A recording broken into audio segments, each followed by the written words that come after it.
किसी ने क्या खूब कहा है, जो भाग्य में लिखा नहीं वो आकर भी चला जाएगा, और जो लिखा है भाग्य में वो फिर भाग कर आ जाएगा।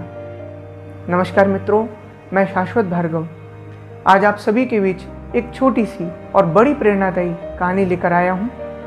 आइए हम सब सीधे उस कहानी की ओर चलते हैं। एक बार की बात है, एक राज्य में बहुत ही परोपकारी राजा रहता था। एक ऐसा राजा जिससे पूरी प्रजा प्रसन्न थी।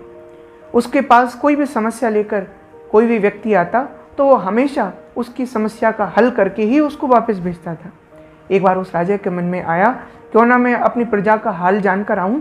तो वो स्वयं अपने महल से बाहर निकला और वहाँ प्रजा के बीच में जब पहुँचा तो उसे वहाँ कई लोग मिलने आने लगे। जो भी उसके पास आता, किसी को सोने के सिक्के, किसी को चांदी के सिक्के या कोई ना कोई उपहार वो देता ही था किसी ना किसी को। तो तभी राजा की नज़र गई दूर एक भिखारी पर जो बहुत दुखी नज़र आ रहा था। राजा ने उसको बुलाया और बुलाकर विचार किया कि अगर मैं इसको एक सोने का सिक्का दे दूं तो शायद ये काम करने लग जाए, खुश हो जाए। तो राजा ने उस भिखारी को एक सोने का सिक्का दिया। उस सोने को सिक्के को पाकर वो भिखारी खुशी के मारे झूम उठा। उसने जीवन में कभी देखा ही नहीं था सोना।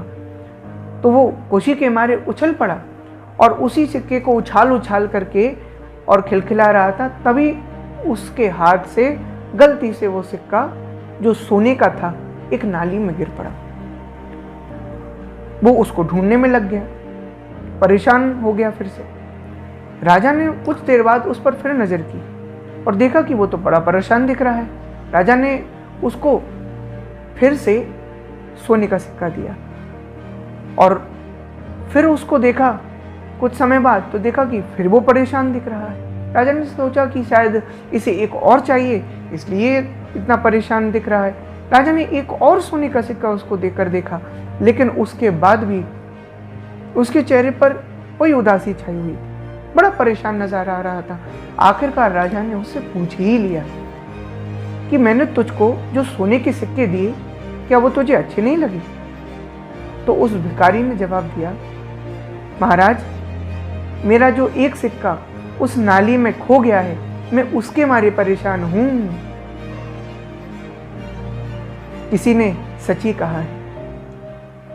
बहुत से लोग इस संसार में अपनी मुट्ठियों में बंद खुशियों के खजाने को भी भूलकर और अपने पूर्व में किए गए कुछ गलत कामों के दुखों को ही पाकर के रोते रहते हैं, और उन खुशियों के खजाने की चाबी अपने हाथ में होते हुए भी उस सबको खो बैठते हैं। सत्य है, ये भिखारी जो था ये वास्तव में भिखारी नहीं था। ये भिखारी असल में अपनी आदत का कंगाल बना हुआ था, क्योंकि इसने अपने वर्तमान के सुख को अपने पूर्व में की गई गलती के कारण खो दिया था।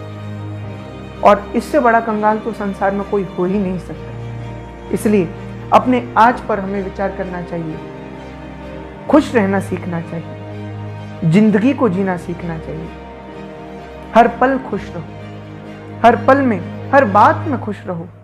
जो चेहरा पास न हो, जो चेहरा पास न हो, उसकी आवाज में खुश रहो। कोई रूठा हो अगर अपना तो उसके अंदाज में खुश रहो। कोई चला गया दूर, वापस आ नहीं सकता, तो उसकी याद में खुश रहो। और भाई, कल आखिर देखा ही किसने है, इसलिए अपने आज में खुश रहो, अपने आज में खुश रहो। धन्यवाद। हरे कृष्णा, हरे राम।